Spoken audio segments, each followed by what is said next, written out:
Ethet e Nilit kanë shënuar rastin e parë të konfirmuar në vendin tonë, bëhet fjalë për një biroz që përhapet kryesisht përmes mushkonjave. Shefi epidemiologjist në Vlora, Agron Bashllari, konfirmon se kjo sëmundje në shumicën e rasteve shfaqet me simptoma të ngjashme me një viroz së zakonshme, ndërsa në një pjesë të vogël të rasteve mund të shkaktojë dhe komplikacione. Zakonisht mushkonjat e marrin virusin nga zogjt dhe më pas ua transmetojnë atë njerëzve përmes pickimit. Këtë vit dhe vitin e kaluar ne nuk kemi patur asnjë rast. Kurse në 2024, ku numri i rasteve në Shqipëri ishte më i madh, pra jo thjesht një person si këtë vit,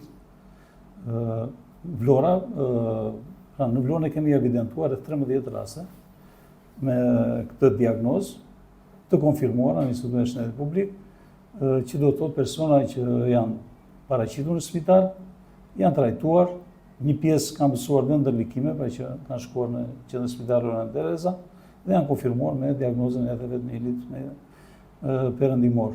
Në përgjithësi, personat që kishim në atë kohë kanë qenë nga zona ku kemi fillimisht nga zonë rurale, pra në distancë nga ato që ne i quajmë vatre potenciale të zhvillimit të mushkonjave, që janë kanalet, bodrumet, pusetat, dhe një pjesë e rasteve kanë qenë pikërisht nga lagja Kushtrim 24 maj, pra nga zona ku ne kemi kanale me shumicë.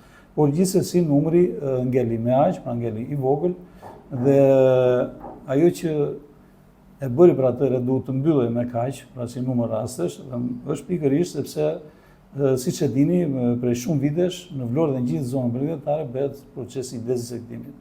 Sipas shefit të epidemiologjisë, Agron Bashllari, pavarësisht rastit të parë të konfirmuar në Shqipëri, në Vlorë nuk ka raste të regjistruara. Gjatë vitit 2024 janë regjistruar 13 raste të cilat janë trajtuar, ndërsa në vitet 2025 dhe 2026 nuk është evidentuar asnjë rast në qytetin e Vlorës.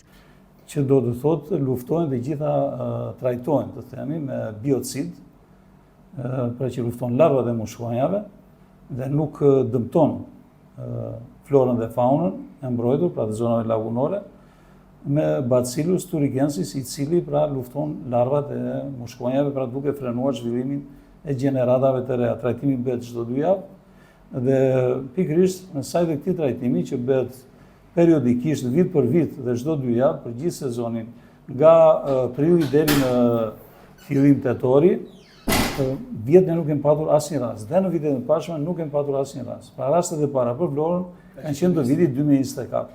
Doktor, vazhdon procesi ende Sigurisht vazhdon, jemi në trajtimin e 6. Sot bëhet monitorimi, pra kontrollohen gjitha kanalet ose vatrat që do trajtohen për prezencën e larvave dhe hartëzojmë pra gjithë situatën me qëllim që të bëjmë trajtime. Procesi do të bëre 12 trajtime, pak a shumë i bie fillimi tetorit, fundi shtatorit, fillimi tetorit, por dhe në varësi të kushteve klimaterike të temperaturës.